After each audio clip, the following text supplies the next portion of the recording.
दर्शक बंधु बापा एवं माँ हेले सब्यसाची एवं अर्चिता। सब्यसाची एवं अर्चिता घर को आसिले आउ जड़े नुआ फैमिली मेंबर। विवाहर 5 वर्ष पर बाप डाक शुणापी पाइले सब्यसाची मिश्र।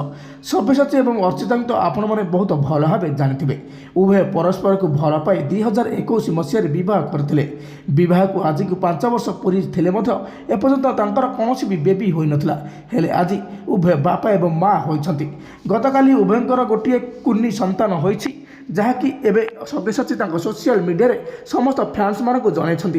तांकर गोटे पुओ होइछि आउ तांका पुओर ना से कालिया रखिछन्ति। एमिति किछि सोशल मीडिया रे पोस्ट करिया परे सब्य एवं अर्चिता फैंस मान आज बहुत खुशी अछन्ति। अभिनेता सब्यसाची सोशल मीडिया अकाउंट माध्यम रे सूचना दे कहिछन्ति जे अभिनेत्री अर्चिता बर्तमान समय हस्पिटाल बेड रे अछन्ति आ से भुवनेश्वर गोटे घरोई हस्पिटाल रे भर्ती होइछन्ति। सेठारे से गोटे पुत्र संतान को जन्म देइछन्ति बोली सब्यसाची सूचना देइछन्ति। आ ता सहित सब्यसाची कहिछन्ति भगवान को आपण माने प्रार्थना करंतु उभय माँ एवं पुओ सुस्थ होई खूब शीघ्र घर को फेरंतु।